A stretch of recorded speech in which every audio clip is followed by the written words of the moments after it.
Pilipinas, ang oras po 6:35. Eto na ang mag-partner na mas paliliwanagan tayo pagdating sa batas. Mga payo ng mga abogado, mga usaping abogado na mas malinaw na pag-uusapan para mas maintindihan natin. Kumpanyera ng Bayan, si Attorney Rina Seco at ang Panyera ng Bayan, si Attorney Cam Cheryl Adami Molina. Dos Kumpanieras sa DZRH Radio, DZRH TV at DZRH Online. Bago mo kasuhan, bago ka pumirma, bago ka makipagkasundo, makinig muna sa Dos Kumpanieras. Dos Kumpanieras. Magandang gabi Pilipinas, ito po ang programang Dos Kumpanieras at kami po ang inyong mga nakakasama tonight, ang mga panyera ng bayan. Ako po si Attorney Rina Seco. Ako po si Attorney Cam. Tuloy-tuloy sa pagbabalita. Tuloy-tuloy sa serbisyo. Sama-sama tayo, Pilipino. Dos Kumpanieras. Ngayon po ay ginugunita natin ang ika-100, ano ba sa Tagalog yung 26, Attorney Cam? 26 na anibersaryo ng ating kalayaan. Yan. So ang tanong, malaya ba tayo? Sa utang nga lang, hindi tayo makalaya-laya. Malaya ba tayo? Dun sa relasyon ninyo na mahirap alisan. Ay dahil wala pang diborsyo, dahil marami sa ating mga kababayan or marami doon sa ating mga mambabatas, hindi ko alam kung ano ba talaga ang gusto nilang mangyari. Kasi naman, Attorney Cam, in the first place, anong isasalba mo? Meron ka, kumbaga, let me just put it this way. You cannot save a dead marriage. No law can ever save a dead marriage. Pag wala na ang relationship at nagpapahalos magpatayan na, wag mo nang igiit na pagsamahin pa ang dalawang taong nagkakagulo, hindi mo mapastay ng magkasama na hindi nag-aaway. No? But that will be more traumatic, especially para sa mga children. So i-clarify natin, wala pa pong divorce sa Pilipinas at meron bang pending na divorce bill. At in fact, merong mga pro and anti dito kasi parang, if I'm not mistaken, sa Monday magkakaroon ng simbahan, Attorney Cam. Press conference regarding coalition of anti-divorce bill. Okay. So, kung kayo naman po, kung if you have a good relationship or marital relationship, then divorce is not for you. But you make it an option para dun sa mga nabubuhay na parang nasa impyerno ang kanilang relasyon. Yun na lang tingnan natin. Anyway, yung ating sineselebrate ngayon or ginugunita na ngayon na kalayaan ay kalayaan ng bansa, hindi kalayaan sa mapang-abusong relasyon. Ito nga, kalayaan ng bansa pero malaya ba tayo na mangisda sa ating mga Philippine Economic Zone? Yun ang tanong. Exclusive Economic You hit Zone. it, Attorney Cam. Diba? Bakit ganon? Kailan tayo naging malaya? Diba? Anyway, hindi po namin kayo nakakalimutan na mga taga-Bamban, Tarlac. At ating mga sundalo na nagbabantay dyan sa West Philippine Sea. Magandang gabi po sa inyo at sana po ay ligtas kayo. Anyway, tatalakayin po natin tonight, in the past or in the previous episodes sa Attorney Cam, tinalakay natin ang mortgage, tinalakay mo ang tungkol sa utang, at kagabi, tinalakay natin ay tungkol doon sa, ano nga ba ang tinalakay natin kagabi, Attorney Cam? Co-maker o utang pa din, ngayon, ang tanong, pwede ba ka bang makaalis ng bansa kung ikaw ay may kaso sa korte? Kasi Attorney Cam, naglipa na ang mga talakayan sa Facebook, sa social media patungkol dun sa Attorney, or makakaalis po kaya ako?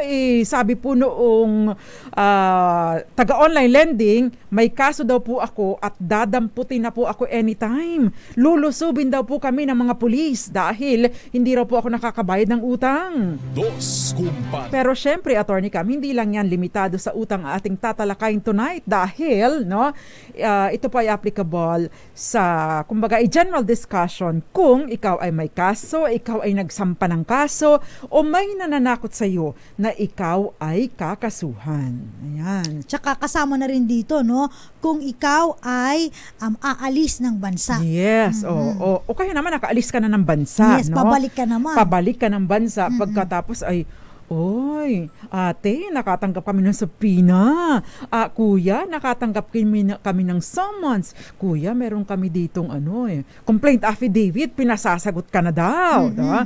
So, yan po ang tatalakay natin tonight. And if you have questions, 0919-282-6485 o kaya naman sa ating DZRH TV 4K live stream sa YouTube. Attorney Cam, sa iba pa mga platforms. Siyempre sa aming Facebook Live, hanapin niyo po DZRH News, DZRH News Television at DZRH Dos Compañeras Facebook page. Yes, at syempre meron po tayong DZRH Malakas promo question tonight kung saan isa po ang mananalo ng 500 pesos. Attorney Cam, our question for tonight. Pwede ba na ang whole departure order sa hindi nakabayad ng utang sa lending? Yan, common yan, Attorney Cam. Yan po ang tatalakay natin tonight at masasagot ang ating DZRH Malakas promo questions sa ating talakayan as we go along. Dos Compañeras. Pagpupugay muna sa ating mga tagapakinig, maraming salamat po sa inyo, Agot Mercado, Ray Mendoza,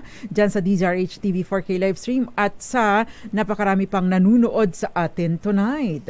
Dos Compañeras. At syempre, Attorney Cam, sa ating DZRH TV, sa ating DZRH Dos Compañeras Facebook page. Sa ating DZRH Dos Compañeras Facebook page, magandang gabi muna. Kina Ria Soto, Ivy Gutierrez, Rodel Anasio, ayan, si Federico Bagisi, maligayang araw po ng Kalayaan, Pilipinas. Victorino Getan Duran ng Las Piñas, Ronald Tumbaga, ganon din po sa mga nanonood sa iba pang mga digital platforms natin. Ito po ayan, magandang gabi rin po. Of course, si Gael Enriquez, nabati na ba natin yan?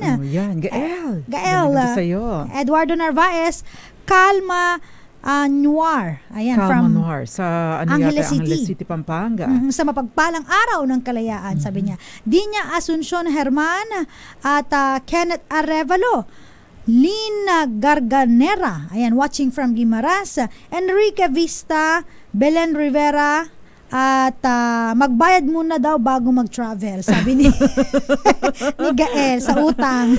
Kasi lalo na ngayon, Attorney Cam, sa Monday, today is a holiday. It's a regular holiday. Sa Monday, by virtue of Proclamation number 579, yung declaration na yung Monday, June 17, 2024, is a regular holiday throughout the country in observance of the Eid al-Adha or the Feast of Sacrifice para sa mga kapatid nating Muslim. Ayan. Dos Compañeras. At syempre, itong 3 araw na long weekend ito, Attorney Cam, syempre, kapag long weekend, pwede kang pumunta ng kung saan, mag-out of town. Yung iba, out of the country. Punta ng malapit lang dyan. So, Taiwan, ilang oras lang ang Taiwan? 3 oras. O Hong Kong, ilang oras lang din. O Singapore, o kaya Malaysia. Ano pa ba? Wag na tayo doon sa may visa. Doon na tayo sa free visa. Thailand. Thailand. O Taiwan. Ayan. Vietnam. Napakasarap magkape sa Vietnam, di ba? Dos Compañeras. Although ngayon, alanganin na kung ngayon pa lang kayo bibili ng ticket dahil syempre habang nalalapit ang inyong flight ay mas mahal, Attorney Cam. Bagaman at merong mga piso fare o may mga promo, parang alanganin na din kung ngayon pa lang kayo bibili. But anyway, for those na merong budget, I hope bago kayo bumili ng ticket o maglamierda ay makabayad muna kayo ng utang, lalo na kung nangako kayo at due na ang inyong pagkakautang o kaya naman ay dati ng due, ay magparamdaman lang sa inyong pinagkakautangan. Dos Compañeras. Pero I hope you plan your long weekend. Ayan. Kaya nga po yung mga Attorney Cam, yung halimbawa, yung pupunta sa ibang bansa ay makakalabas ba kayo, kung kahit kasi may mga non-visa countries naman, diba, sa kagaya ng mga nabanggit na natin. Yan. So paano naman, Attorney Cam, kung may HDO ka? Attorney Cam, meron po akong whole departure order. O kaya naman, paalala sa ating mga kababayan na government employees, kailangan nyo po mag-file ng leave, leave of absence mula sa inyong tanggapan at syempre, kailangan po ninyo ng travel authorization mula sa inyong ahensya kung saan kayo naglilingkod or saan kayo employed. Kasi alam mo, Attorney Cam, every time na nakailang biyahe ako this year, simula ngayong taong ito, nakatatlo ako, no? Pero ang unang questions, hindi naman ako nahaharang, ang laging tanong sa akin, government employee po ba kayo? Abogado po ba kayo ng gobyerno? Taga-gobyerno po ba kayo? Di ba siya, Panyera, may ibang kulay yun? Color blue ba sila? Hindi ko alam kung anong color ng kanilang passport. Pero kasi, no, kapag ka po government employee, kailangan ng authorization to travel. Yes. No? Diba? Dahil baka naman kung ano-anong pinagagawa nyo, may mga trabaho kayo na hindi basta-basta pwedeng iwanan. At saka baka naman pera ng gobyerno, pera ng taong bayan ang ginagamit ninyo. Hindi po ba? Dos Compañeras. So mas mahigpit po ang travel requirements kapag government employee ang aalis ng ibang bansa. Hindi naman siya sobrang higpit, pero nire-require pero merong extra requirement. Yes. Unlike sa mga nasa pribadong kumpanya, kagaya natin. No? Kaya nga ayoko magtrabaho sa gobyerno. Diba? So, yun lang po ang dapat nating tatandaan. So, ang tanong ngayon, paano ko nga akong may kaso? Ano nga ba itong mga kasong ito? Siyempre, unang-una, kriminal na kaso. Attorney Cam, ano nga ba ang kriminal na kaso? Pag sinabing kriminal na kaso, yan po ay may kulong. Yan. Yes, so kung kayo po ay kinasuhan ng fiscal under revised penal code, yan na po. Kayo po ay mangingimi. Ayan. Dahil yan po, pag sabing kriminal, pag halimbawa, Republic of the Philippines versus kaya people of the Philippines. Yes. Kayo po ay maaaring makulong. Yes, posible po doon. Ano? O kaya naman ay civil, no? By the way po, hindi lang sa revised penal code yung criminal case, ano? Meron pong mga special penal laws, yes, no? special laws. Special laws, no? Special penal laws na nagbibigay ng parusa doon sa mga krimen, no? Na hindi nasasaklaw ng ating revised penal code dahil yung revised penal code kopong-kopong na po yan. And then civil case. Ano mga ba yung mga civil case? Ito po ay usually property cases o kaya mga pagbabayad lang ng danyos o meron kayong mga pecuniary liabilities o mga obligasyong pinansyal o kaya may mga kontrata, nag-breach kayo ng contract. Yan.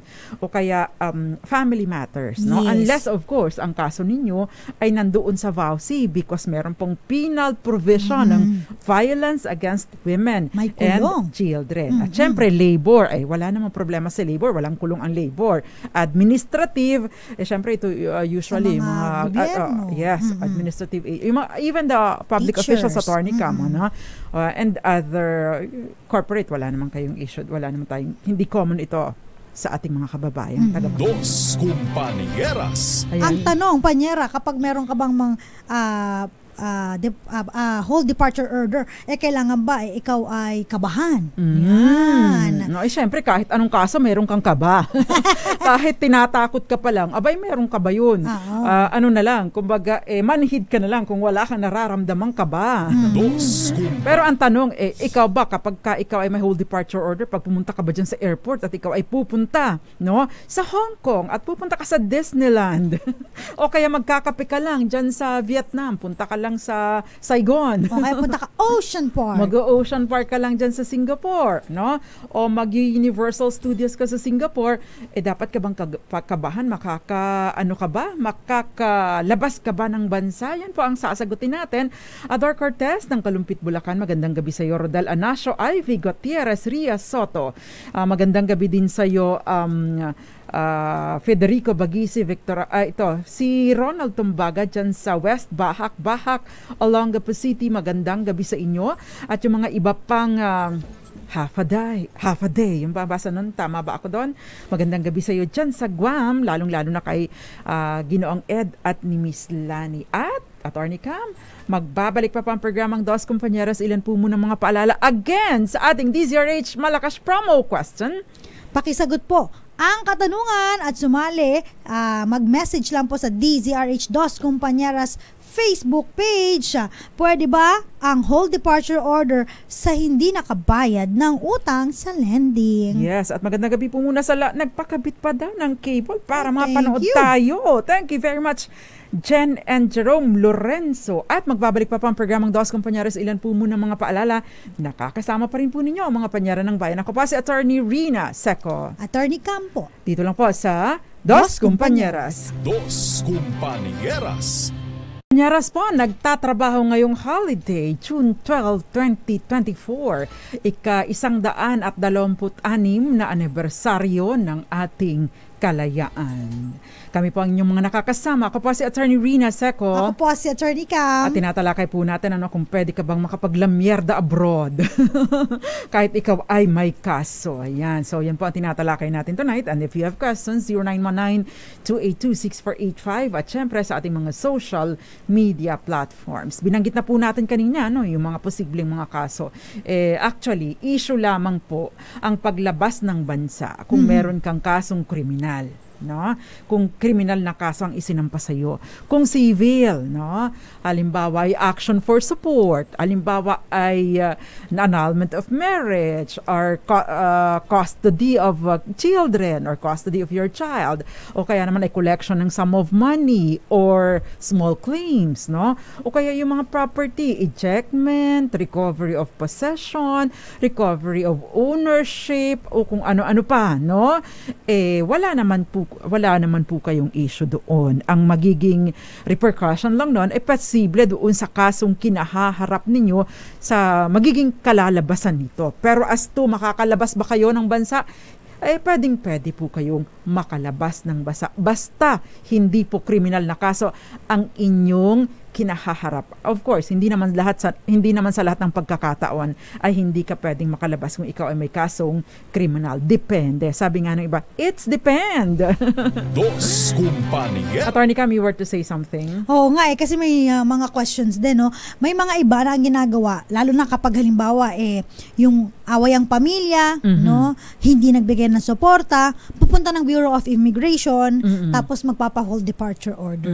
Yan. Ang gusto lang po namin i-clarify na ang hold departure order, ang nag-execute lang yan or nag-i-issue lang po niyan ay ang korte. Yes, oo. At ito po ay hindi ka basta-basta mai-issuehan ng hold departure order. Bagaman at merong mga ex parte issuances, no? Issue ng hold departure order, pero hindi po ito applicable sa lahat ng pagkakataon.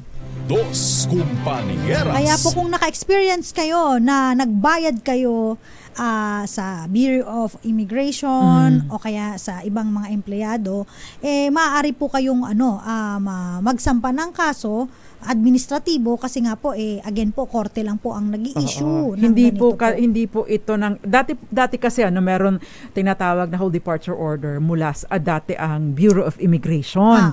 Pero sa panahon po remember yung kaso ni GMA, yung Gloria Macapagal Arroyo, bawal na po ito, no? Nilinaw na po ito ng Korte Suprema doon nga sa kaso ni GMA. At remember, di ba Panyera, parang nagkaroon pa noon ng issue na in fact parang nag-issue ng hold departure order. Parang nagkaroon ng kapangyarihan ng Department of Justice to issue hold departure order. At kinlaro din po ng Supreme Court na bawal po ito, hindi po ito I think it was in 2018. I can't remember the exact date nang nagkaroon ng promulgation ng Supreme Court or desisyon ng Supreme Court patungkol dito sa issue na ito. Yes. Dos Kumpanieras. Ayan. So paano kung halimbawa, paano kung may utang ka, lalo na kung ang utang mo ay sa online lending? Common ito, no?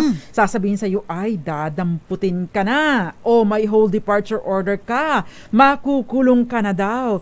So, totoo nga ba ang ganitong sitwasyon? Dos Kumpanieras. Kung simple pong kaso, kahit pa kayo ay makasuhan or simpleng kaso ng utang, no? Kahit pa po nasa korte na ang kaso at mayroon ng schedule ng paghihiring, ay wala pong issue ang inyong pag-alis. Pero dapat mo ba pa bang paabutin sa ganito? Aalis ka nga kasi may pera ka, di ba? Correct. I-settle mo muna, no? Maliban na lamang, Attorney Cam, kung ito ay aalis ka para makapagtrabaho abroad at yung mga sinisingil na utang sa iyo ay yung dati pa or na-incur mo, ginastos mo para sa pag-secure ng mga documents o sa pag-process ng mga documents o kung ano pa man, ano? In which case, maganda po na makipag-coordinate kayo sa pinagkakautangan ninyo para, mas mabuti pa rin na kayo ay nag-aareglo out of court or hindi nyo na pararatingin pa sa korte, no? Dos Kumpanieras. So again, prinsipyo ng ating Bill of Rights, wala pong nakukulong dahil sa utang. Ayan. Hoy, may nag-comment si Ray Mendoza.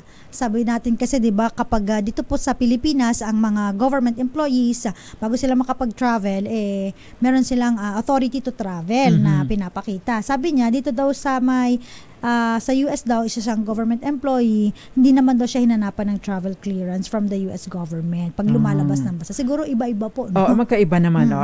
Magkaiba po ang mga batas, although marami sa ating pagkakahawig, no? Magkaiba po ang batas or pinatutupad na batas ng mga gobyerno, no? So, hindi lahat ng ating ipinatutupad dito ay patterned doon sa gobyerno ng Amerika. Ayan. Now, Attorney Cam, paano naman sa VAUSI, Violence Against Women and Children? No? Ano nga ba ang umiiral na batas dito dahil yung iba, ipapabawsi kita. Ayan. Ipakukulong kita or ipapa-hold departure order kita. Totoo nga ba ito? Dos Kumpani. Kapag ka may kaso ka ng VAUSI, especially if it is syempre violence, no? Physical abuse, emotional, o mga ano pa mang uri ng abuse kasi there are several forms of abuses under sa ating violence against women and children. Physical abuse, emotional abuse, psychological, at sexual. Meron din economic abuse, no? Kapag ka po ganito kasi ito ay may penalty po itong kulong, no? So ito po ay kasong kriminal and sa ilalim po ng ating RA 9262 kapag ka po may isang pangkaso, especially kapag ka merong protection order na request at na-grant, no? Kasama rin po sa provision, if I'm not mistaken, article or section 37 ng ating anti-VAUSI law, yung hold departure order na ini-expedite, no? Ini-encourage po yung mga huwes, no? Na i-expedite ang issuance ng hold departure order para naman mapanagot yung may sala ng VAUSI. Ayan. Dos Kumpani. So, meaning to say, Attorney Cam, kung ito ay ordinaryong action for support, no? Civil case lamang po ito, in which case, no, wala po itong kulong and therefore no hold departure order may be issued. Attorney Cam, you were to say something. May mga nagtatanong din dito, Pariniera, kasi bakit po ba mahirap makakuha ng mga hold departure order? Yan. Kasi syempre again po may proseso po ito. Hindi po ito magic na isang click lang, isang snap ng finger pwede kang makakuha ng hold departure order. Tandaan po ninyo na pinapahalagahan po ng ating konstitusyon yung ating karapatan na tayo po ay mag-travel. Ayan, 'di ba? Yung sabi ng batas natin, di ba? Neither shall the right to travel be impaired except in the interest of national security, public safety, or public health. So, importante rin po, no? Ginagarantihan, no? Ay malaya na makapag-travel sa ibang bansa. Ayan. Ang restriction na lang, syempre, ito na nga. O kaya naman, kung halimbawa, makakabiyahe ka, kung ang gusto mong puntahan naman ay yung visa countries, at wala ka namang visa, restriction yun, no? O kaya naman, Attorney Cam, ikaw nga ay may kaso, or if halimbawa ay ano ba tawag doon? Yun nga, meron kang hold departure order. O kaya naman, mismong ang gobyerno ng Pilipinas ang nagsasabi na, meron tayong bawal muna, may ban muna sa pagbiyahe sa mga ganitong lugar by reason of yung public safety or your security. Dahil kagaya nun, pupunta ka ba naman sa mga lugar or bansa na mayroong gera, di ba? Dos Kumpanieras. At sinabi rin po doon sa ng Supreme Court, no, sa isang kaso na kapag meron kang kriminal na kaso, yung pag-hold mo doon sa iyong karapatan na mag-right to travel is valid exercise po ng restriction ng iyong right to travel para naman po hindi ka makatakbo kung meron ka mang pananagutan sa batas. Yes. Tandaan mo, kaya ikaw ay naakusahan at naisampa sa kaso ay sa korte dahil ito ay may probable cause. At dito na lang ipapatunayan na ikaw ay nagkasala at ang kailangan na preponderance of evidence ay proof beyond reasonable doubt. Ang kailangan na bigat Quantum ng of ebidensya evidence, ay yes. ang proof beyond reasonable doubt. Dos Kumpanie. Now, paano naman kung halimbawa estafa, bouncing checks, o kaya robbery, rape, homicide, theft, yung mga ganyan, o kaya ay Ano pa ba? Ito po ay mga kasong kriminal, no? Magaman at syempre itong estafa at saka yung bouncing checks, Attorney Cam, dinidiscourage ang pagkakakulong dito at usually nagdo-double or nagtitriple lang yung babayaran or pananagutan ng kinasuhan doon sa kanya, sa nagkaso sa kanya kapag napatunayan no na nagkasala nga, no? Although hindi ito sa lahat ng pagkakataon, dinidiscourage lang yung mga kulong sa mga ganitong kaso. Pero wag po kayong pakakakampante, ha? Yes. Dahil kapag blatant at matindi ang kumbaga ay malis o kaya bad faith sa inyong sa parte ninyo, abay baka po kasi discretionary sa huwes, di ba? Dos Compañeras. So ang tanong nga, Attorney Cam, paano po naman po kung ako ay nasa ibang bansa na? Ano po ang mangyayari sa akin kung halimbawa po biglang may nagsampa ng kaso? Tapos ikaw ay merong patawag, ano ang mangyayari sa'yo? Yan. So, na yan na ang question. Ang tanong anong kaso ba ang kinahaharap mo? Is it a civil case or is it a criminal case? Kasi may implikasyon din po, o meron pong consequences, no? Yung hindi ninyo pagsipot doon sa hearing or sa patawag ng korte. Dos Compañeras. Kapag ka po pre-trial, ay required po, sa mga case, sa mga civil cases, ay required po yung nagsampa ng kaso at saka yung sinampahan ng kaso na mag-appear, no? Kasi doon, Attorney Cam, sinasabi to yung mga stipulation o yung mga admitted facts, yung mga admissions at saka yung mga denials o itinatanggi para at least inililimit na or binabawasan na yung mga issues na didinggin pa dahil kung kayo naman ay nagkasundo na totoo naman ganito itong sitwasyon na ganito, established na ito ng fact, no? Na si Attorney Cam ay abogado, no? Wala namang question, wala nang tumatanggi, hindi na yun didinggin pa at hindi na kailangan pang patunayan sa korte. Pero, no, yun pong, syempre, ipapakita doon, ano yung mga ebidensya ninyo? Ano ba yung listahan? Ina-identify na po doon. At the same time, pati po yung pangalan, no, ng inyong mga testigo. Yan. So, yan po ay nangyayari or ina-identify na kapag nagkakaroon ng pre-trial or preliminary conference. Dos Kapag ka po hindi uma-attend dito, no, kung ikaw ang nagsampa ng kaso, maari pong ma-dismiss ang kaso ninyo. Sometimes, with prejudice or without prejudice, no? Maaring i-declare na non-suited. Ibig sabihin parang yung common impression, yung common idea natin ng for failure to prosecute, 'di ba? Ikaw nagsasampa ng kaso tapos hindi ka uma-attend, hindi ka anong tawag ng Attorney Cam, hindi ka nag-a-appear. Magsasampa-sampa ka, bakit hindi ka naman magpa-participate? Ayan. Go next, Attorney Cam. Eto, may question dito. Paano naman po kung halimbawa ako po ay nagkaroon ng hold departure order kasi po ako po ay may criminal case. Pero ang nangyari po, na-dismiss naman po ang aking criminal case. Pwede na po ba akong mag-travel? Oy, ang ganda ng iyong katanungan, no?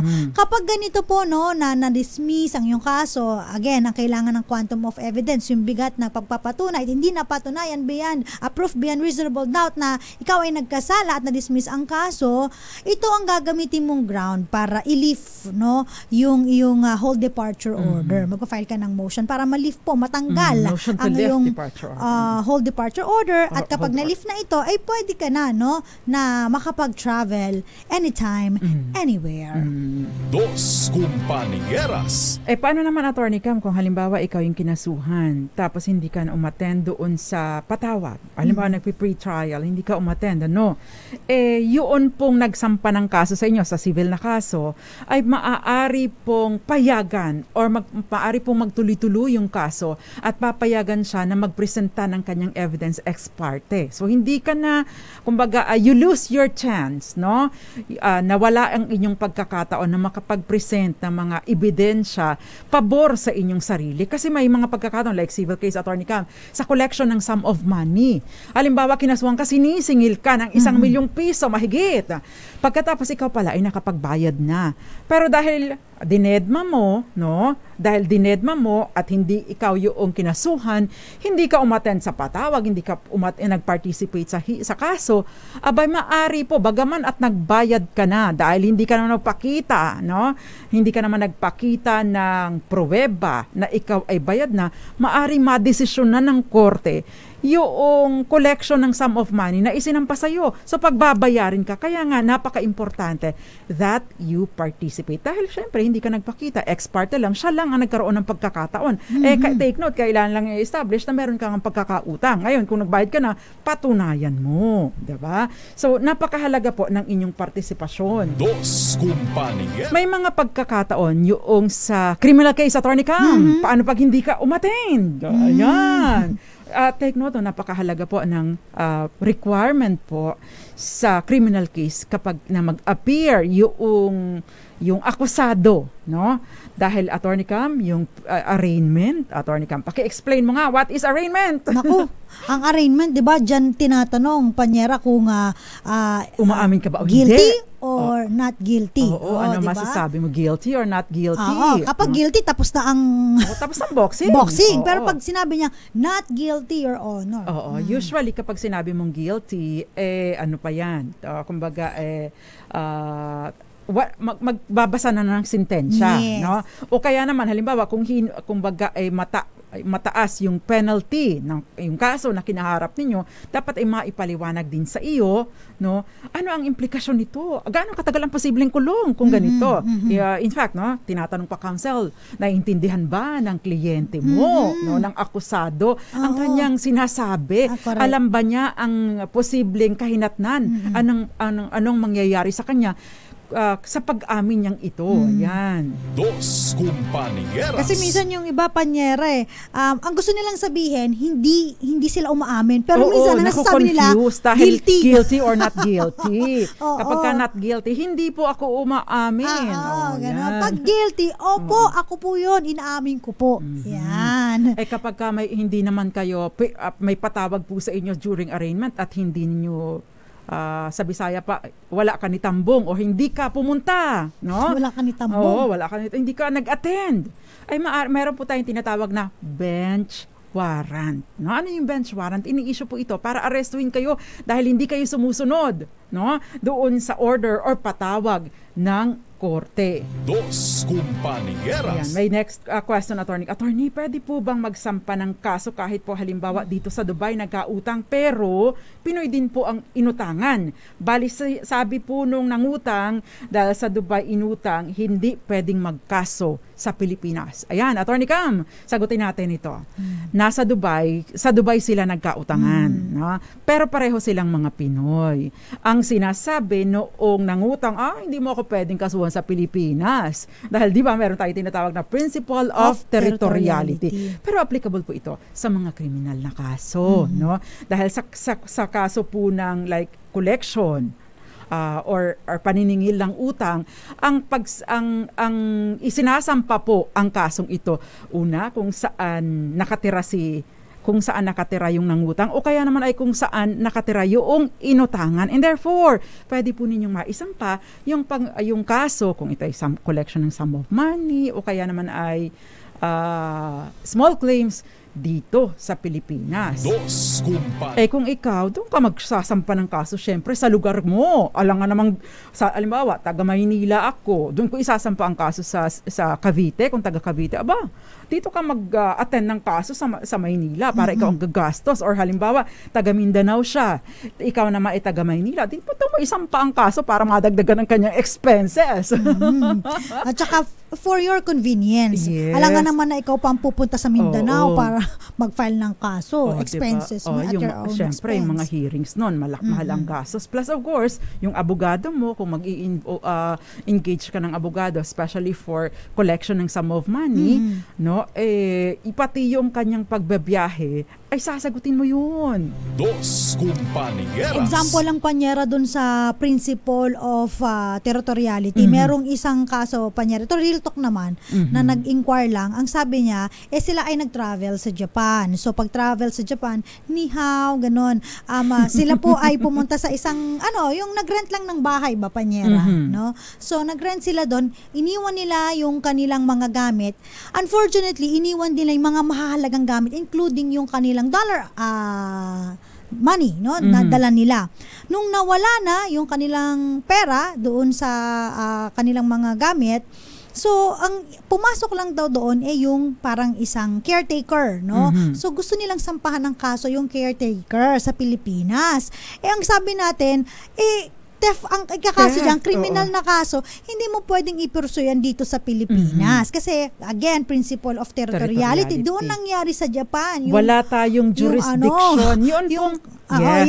Yun pong penal laws o mga batas ng nagpaparusa sa mga krimen ay gumagana or umiira lamang po or sumasaklaw lamang sa mga lugar kung saan may territorial jurisdiction ang ating bansa or ang ating batas. Dos Compañeras. Except of course, no, sa issue ng VAUSI, violence against women and children, o kaya naman ay sa issue ng yung mga cybercrime, because this is an exception, no, dahil kung saan man na-commit yung any of the elements, syempre ikaw ang aggrieved party, basta nandito ka sa Pilipinas, dahil yung continuing crime, yung psychological violence, kaya mag-iingat-ingat po kayo dyan, mga kalalakihan, no?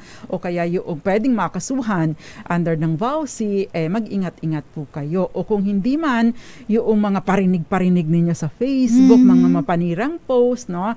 Take note, no? Pati yung kung saan yung aggrieved party, pwede siya doong magsampa ng kaso, and therefore kahit pa pinost ito sa Dubai o sa Antarctica o sa Moon, pwede po yung maisampa dito sa Pilipinas. Dos Compañeras. So again, no, sa mga civil cases, yung mga kasong isasampa ay kung saan nakatira sa Pilipinas o kung saan nakatira ang inireklamo or nagrereklamo sa mga personal properties ito. Pero kung real properties sa Attorney Cam issue, syempre, where the property is located. Dos Compañeras. May next question ka ba? Mamaya, sige, sasagutin natin ito yung question na paano naman daw po kung halimbawa ang nagkasala ay foreigner. Ayan, pwede ba silang ma-hold departure order? Ito rin, Attorney Cam, pag nangaliwa abroad, pwede po ba nakasuhan at ipa-hold departure order sa Pilipinas o kaya naman ay kung nakaalis na, ipa-deport, no? Pabalik dito sa Pilipinas. Yan po at iba pa ang ating tatalakayin sa ating pagbabalik. Pero itong kay Enrique Alcantara, tungkol sa makakakuha ba ng NBI clearance or makaka-travel ba abroad pag may utang. Actually, hindi po nag-a-appear sa NBI o sa police blotter kung hindi kayo nakabayad ng utang, no? Therefore, no, pwede po kayong kumuha ng NBI clearance kahit pa meron kayong pagkakautang. Ang lumalabas lang po doon sa NBI na record, no, ay kung kasong kriminal. Dos Compañeras. Attorney Cam, ang ating DZRH Malakas promo question for tonight. Sali na po kayo ha. Pwede ba ang hold departure order sa hindi nakabayad ng utang sa lending? Yan. Ipadala po bilang private message together with your name, your GCash number, at kung nasaan kayo sa ating DZRH Dos Compañeras Facebook page. Inbox po ha sa ating private message. Huwag po ninyong ipopost online publicly ang inyong mobile number. Baka magamit yan. Mangyari dyan, kayo palang ginamit na garantor sa utang nila. Kayo pa ang naperwisyo. At magbabalik pa ang programang Dos Compañeras. Ilan po muna mga paalala na kakasama pa rin po ninyo ang mga panyara ng bayan. Ako pa si Attorney Rina Seco. Ako po si Attorney Cam. Dito lang po sa Dos Compañeras. Dos Compañeras. Dos Compañeras po, kasama ang mga panyara ng bayan. Ako pa si Attorney Rina Seco. Ako po si Attorney Cam. At Attorney Cam. Sige, fire! Oo, batiin ba natin yung mga kasama natin? O yes, bago yung... sige. Batiin mo muna sila. Siyempre. Kasi Valentino Melena Poncia, Jinky Parley Andrade, gayon din sina Gael at maraming iba pa. Tita Ami Miraflor Garcia, good evening sa'yo.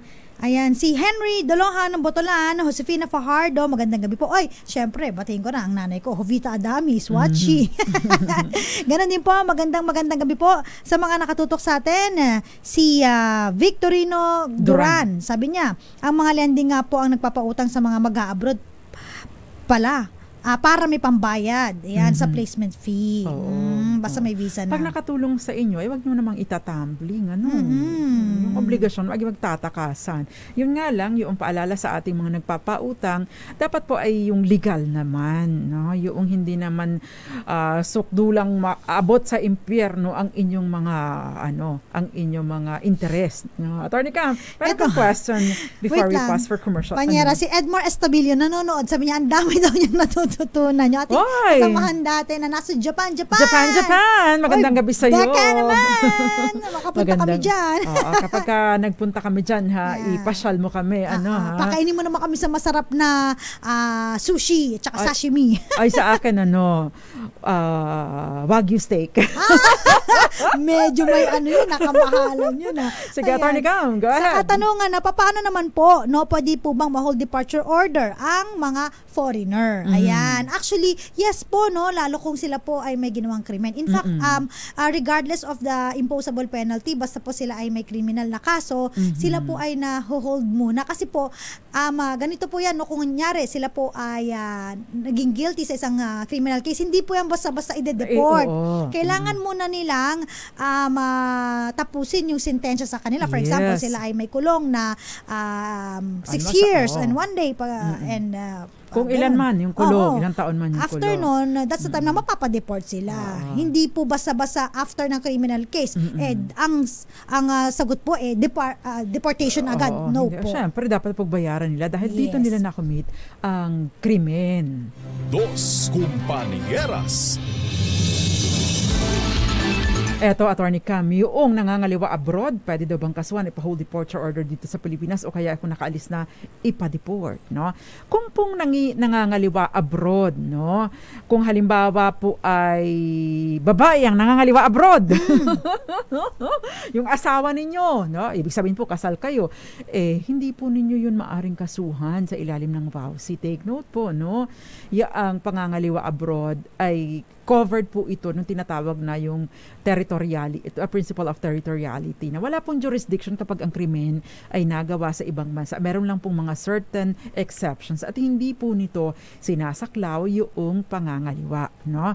Pero kung doon po ninyo idadaan sa VAUSI again, no? Dahil yung aggrieved person, yung nasaktan, for example, psychological violence, economic abuse, or economic violence, kung doon po na ipasok dahil nandito po ang aggrieved sa Pilipinas at ang offending party ay ang lalaki, maari po itong maipursu dito sa Pilipinas. Now, kapag ka po naisampa na yung kaso dito sa Pilipinas at lalo na meron pong na-issue na warrant of arrest or protection order, para po mapanagot, pwede pong magkaroon ng hold departure order. Pero kung halimbawa po nandoon po sa ibang bansa, no, ay hindi po ninyo maaaring maipa-deport. Diba? Kasi alam niyo po yung deportation. Oo, meron lang mga certain mga certain cases, lalo yung mga heinous crimes or not even, diba? Ayun. Dos Compañeras. Next, Attorney Cam. Josephine Garimba, magandang gabi sa'yo. Teka lang, batiin ko lang. Magandang gabi rin po si Rizal Di Lorenzo.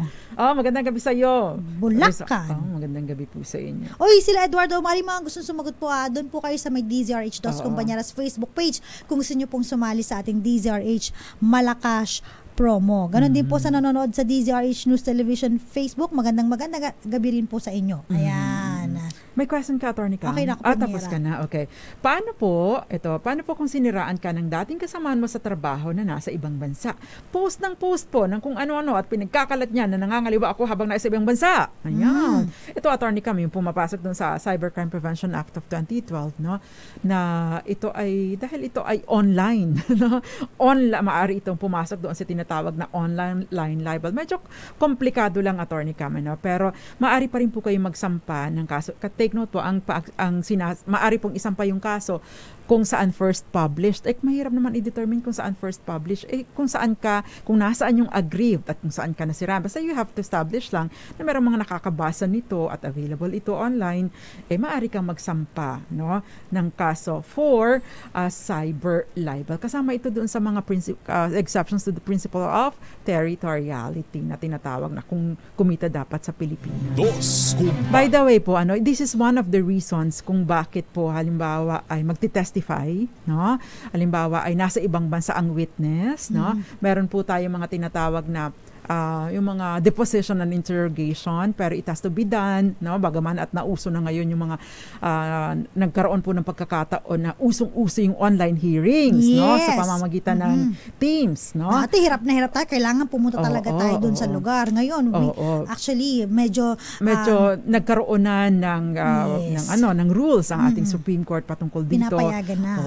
But no, dati naman po na pwede ito, no? Dati na itong pwede, pero may under mga exceptional circumstances lang, ano, yung like physically impossible makabiyahe.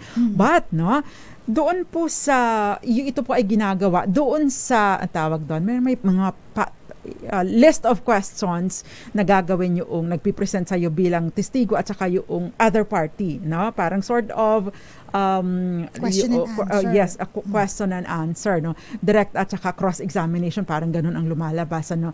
Pero doon po ito ginagawa. Dapat yun pong sumasagot ay nandoon sa teritoryo ng Pilipinas. Nasaan ang teritoryo ng Pilipinas? Sa embahada. Bakit? Dahil kung sakasakaling magsinungaling po kayo doon sa inyong, take note, is sinumpaang salaysay or in the form of an affidavit, kung kayo po ay magsinungaling, at least mayroong jurisdiction ang Pilipinas para panagutin kayo sa tinatawag namang krimen na perjury. Dahil ang pagsisinungaling po sa mga sinumpaang salaysay ay krimen na sa ilalim po ng ating batas. Dos Kumpanya. Last na lang, Attorney Cam, kung may kaso, pwede ka bang maaresto pagdating ng Pilipinas? Kung kriminal, meron kang warrant of arrest, then yes. Dos Kumpanya. Anyway, ang bilis po ng oras at Attorney Cam, tanong mo nga.